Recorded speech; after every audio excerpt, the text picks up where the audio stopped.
Is the JCHAI program publicly funded even though it's a religious organization, like through Regional Center? So Etta Israel Center is not a religious organization. We're a service provider, and we're aware and mindful of how to work with needs related to Jewish community and Jewish identity. So we have no problem working with Regional Center, or there's no conflict as far as the funding that any of our clients have from Regional Center. Another question I have here is, what is the estimated range of monthly cost for an individual in a group home? Okay, so that's the model of the group home.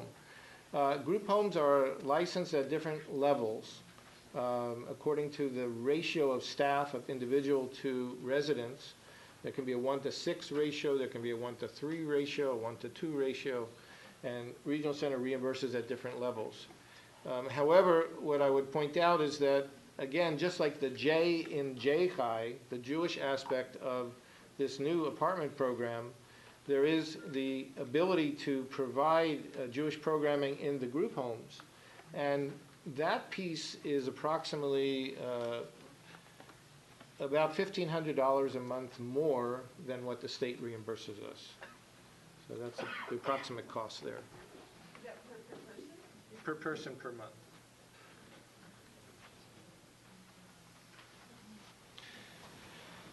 What about kids who are not as independent? Does that say? They're not as independent as Jacob, for example. Less independent kids. Well, independence is a great word. It means a lot of things to a lot of people. What it means to me is knowing who the individual is, knowing who the family is, and defining, both based on the individual and the family, what they mean by independent. For one person, independent is learning a skill that they don't have.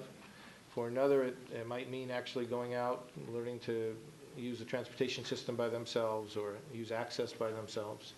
It really varies quite a bit. There are some people that want to get married, and that's a different type of independence, and the JCHAI program is flexible enough to have individuals who would be married and receive services from us.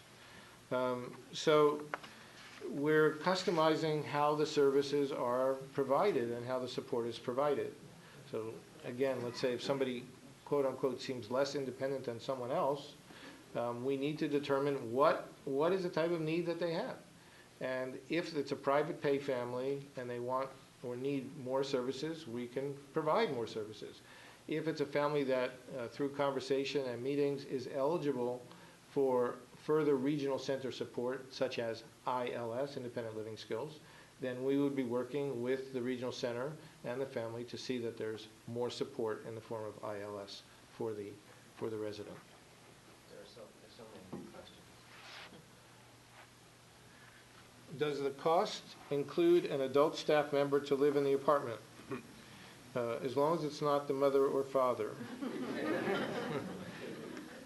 We actually have, again, flexibility in our model. We potentially could provide a situation where there would be a paid staff member. If the individual is eligible for SLS, then by definition there's going to be staff provided through the entitlement, the SLS funding. If the person is more independent, but for whatever reason the family just feels more comfortable or the individual feels more comfortable and some financial arrangement can be made, we're happy to work with that situation as well, that there could be another adult, a kind of paid roommate to be part of the picture. Can I take one? Oh. Here, a couple more. All right, here's one that maybe is for me to answer. How will the $200,000 grant be used over the first 3 years? How will that money be replaced after the 3 years? That's a question after my heart. Okay, that's a very good question. The $200,000 grant is paid over 3 years. We're using it for startup fees, partially to get to the point where we are tonight. And it is also going to be used over the next 2 years to cover the losses in the program until we get to a steady state, until we have more residents. As you can imagine, there's an economy of scale to this program.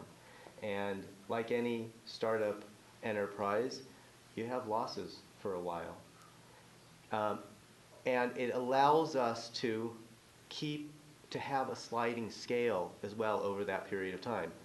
We could alternatively charge everybody the highest possible price and not have any problems or have less of a loss. But it allows us to have that sliding scale as well over hopefully the entire run of the program. Right? Ideally, what we'd like to do is have it slide all the way down to zero. That's our real long-term strategy, is to hope to attract additional funding from other sources, especially government funding would be wonderful sometime in the future, so that cost would be an object. It would not be a block for anybody. That would, of course, be our ultimate goal. And how will the funding be replaced after 3 years?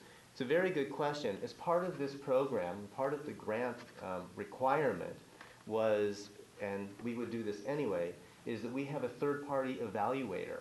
So all of the residents are guinea pigs, if you will. They're part of a study that is being evaluated by a third-party organization, and the results will be monitored over those years. And as we develop our outcomes, our belief is that will stand us in position to attract additional funding. We think it's particularly important, actually, for the Jewish community to have an entrant in this field, if you will, because this is a national problem. This is not just a local problem. This is not just a California problem. This is a national problem. And the Jewish community needs an entrant in this field, and an entrant who establishes a track record pretty early on, and I think that will help us with additional funding too. So maybe one day we really can bring this cost down to zero for some people. Thank you. I never expect the finance guy to talk about going to zero. I don't know. Okay, I've got 2 questions here. Where do the counselors live, and how do residents have access to them? So I'm smiling a little bit because I'm picturing the counselors. I mean, we employ so many through our group homes and also through our camp program. We have such wonderful contact with so many young people. Many of whom get turned on to the field and continue. So there will be counselors living in the Pico neighborhood. We will be using various forms of technology, as simple as a phone and possibly some more sophisticated ways, so that residents can have immediate or easy access to counselors on duty. The senior staff will be primarily available during the day and for the various meetings with family members and the resident. But the counselors, and particularly the young adults, maybe college age or a little bit beyond that, will be living in the Pico area for the most part. I have another question here about JCHAI fees. The question is, are you including professional counseling fees, such as for relationship conflict resolution? What about legal issues such as conservatorship and money management issues? Now, these are great points because they're so pertinent in the life of everyone's life, counseling. No, we don't include professional counseling fees in our JCHAI fee. Relationship conflict resolution. Now that's kind of more of a gray area. When I say no about counseling, I'm talking about individual one-to-one counseling that goes beyond what kind of an advisor, a counselor would do. We're not including like a PhD psychologist, in this. But conflict resolution is part of life skills, and that would be part of things that we would be offering. Legal issues, no, we're not going to, at this point we haven't figured out that we can afford to cover that, but we'll refer to some excellent people here in the room for legal issues.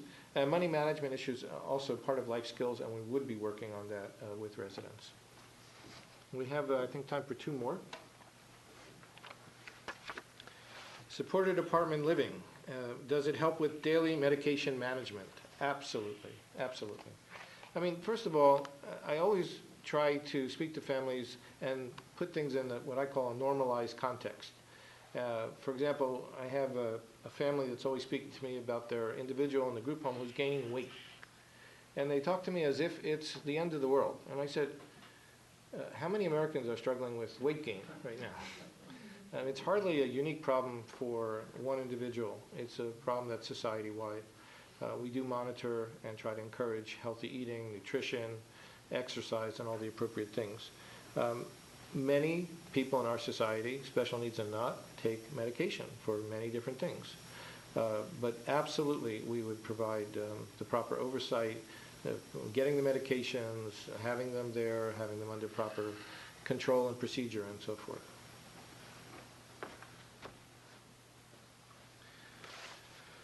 Okay, could the JCHAI apartment model be adapted to be group homes, the group home for maybe 4 people with more involved needs? Could the home be rented instead of purchased? I love this question. You know why? Because we're talking about customizing, and now we're getting to more complex customization. And I would say yes. There are many people, for example, with physical support needs, particularly people with CP, that we're looking forward to partnering with families to figuring that out and delivering something that will be the right support. As far as rented instead of purchased, in a general sense, the answer is yes. The main thing we want to be concerned about is stability. So we would want to have a rental situation, if it's meant to be in lieu of purchase, that has some longevity to it, something in the lease arrangement that suggests that the clients won't be uprooted, you know, without preparation. You know, it's a long term. Is that, whoever asked, I hope that's enough of an answer. And actually one more, I think, and then we'll call it a night.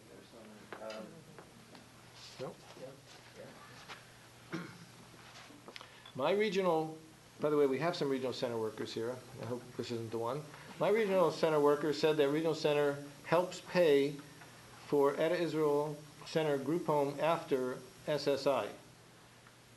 My friend, whose son is in the home, says it's free after SSI. Is regional center going to help JCHAI? Gee, this could almost be like a quiz for you after all we said. Well, once you're in the group home for a while, the SSI, the payee is the regional center. And then the regional center puts one check with the other sources of funding. So Etta Israel, as the vendor, gets one check inclusive of the SSI. Now, as far as whether a group home is free after that stipulated amount that we as a vendored group home receive, I think I would phrase it differently. There is no mandated co-payment from a family in a group home. That's the structure of it currently. The problem, realistically, is that when the way we run the group homes with the quality and with the Jewish community aspect, they cost quite a bit more than what the state is paying. But in a way, this wording is almost correct in the sense that as a vendor running a group home, once an individual is accepted to the group home, there is no mandated family share of costs. There's no copay. We do, and I think all programs today expect some level of parent contribution, but it's not a mandated copay. And finally, is Regional Center going to help JCHAI? Anyone still here from Regional Center? We expect to have a lot of help from Regional Center, whether it's in the form of the services like ILS or SLS. And certainly there are many people here who have some wonderful contacts in Regional Center. Etta Israel has contacts in the Regional Center. It's part of our organizational strength to be able to lobby effectively. Now, what we can lobby for is obviously restricted now because they're, you know, choking financial problems. It won't always be that way. Well, I don't know. You said it will be. Maybe it will always be that way. But basically, we do expect Regional Center to be involved and supportive of JCHAI. Ladies and gentlemen, with that, I think we've exhausted what we can offer in this one presentation. Thank you. Thank you so much for caring, for being here, and please follow up, and we look forward to hearing from you.